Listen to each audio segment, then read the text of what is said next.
how's the baking guys? Still haven't fully packed yet. We'll be leaving in a few hours. This is the last thing, I promise. Why do you need this many hijabs anyway? Isn't it made from the same material? No, don't you know that most hijabs are made of different types of fabrics? Some of them are made of synthetic petroleum fibers too. Huh? What do you mean?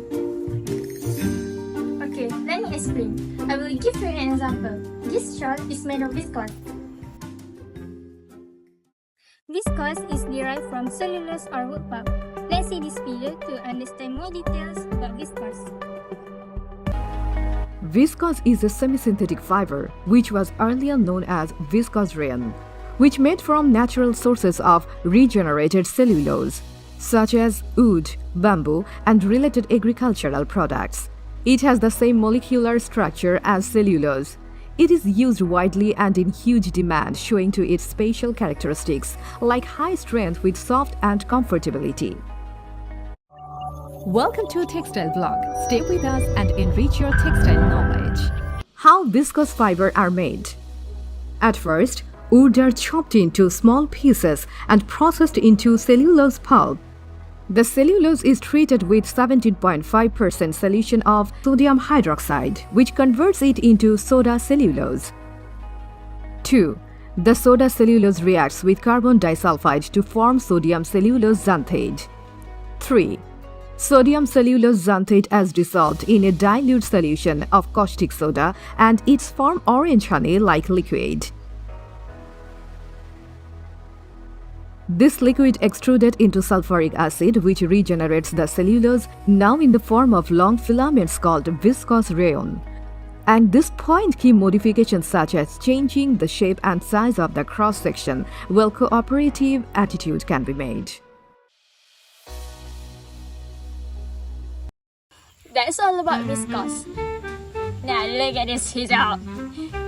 It is a bowel made of nylon. Nylon is first discovered in the late 1930s by Wallace Coutts and his team. The production of nylon is further explained in this video. To make synthetic silk, Carruthers and his team had to mimic the way the molecules, the polymers, in natural silk were linked and structured. They used raw materials from nature, water and air, and from the mineral kingdom, coal, and later other carbon-based petroleum byproducts. Yes, nylon comes from crude oil. Carruthers and his team did make some early but flawed synthetic fibers. They melted when ironed, dissolved when dry cleaned. Then in the spring of 1934, Carruthers suggested a different combination of molecules. You can actually see a pretty good version of what happened in that lab in 1934 by watching what's called the nylon rope trick. This one done for us in the chemistry labs at Iowa State University. We make nylon polymers out of these two chemicals here. One is hexamethylene diamine, the other is sebacoyl chloride. The names of the chemicals aren't as important in this story as how these two react when one, less dense, is poured on top of the other. Right where the two layers meet each other, right there at what's called the interface, is where it happens. A chemical reaction that creates this, a material that can be pulled out in long, strong, stretchy strings that have a silky texture and shine. This is the stuff, nylon. What's happened is called polymerization. Different monomers in each solution, like individual paper clips in two different colors, have linked in an alternating pattern to form polymers, like long paperclip chains. Ah, I see. But the hijab I'm wearing right now is made from polyester. It's one of the petroleum synthetic fibers, right?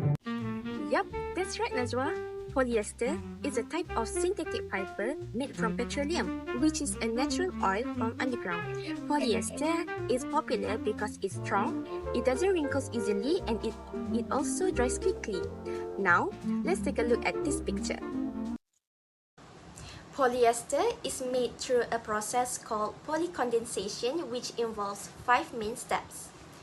First, the process begins by creating a monomer through a chemical reaction between ethylene glycol and dimethyl terephthalate, or sometimes terephthalic acid, under high heat.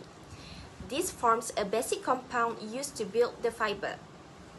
Second, the monomer is reacted again, usually with dimethyl terephthalate, to create a polymer called polyethylene terephthalate PET, which is the same plastic used in water bottles.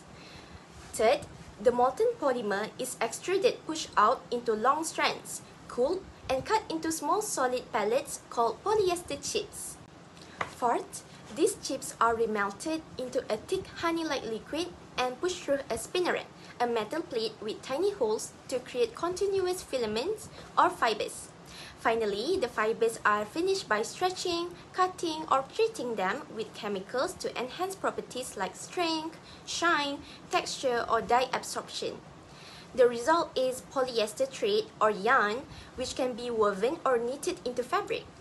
Throughout this process, heat, pressure, and catalysts play key roles in speeding up the chemical reactions and shaping the final fiber. And that's how polyester is made. Okay guys, it's time to leave. Let's go. Alright, then let's go. Are you sure there's nothing else to bring? Maybe one of your synthetic petroleum fibers you forgot about.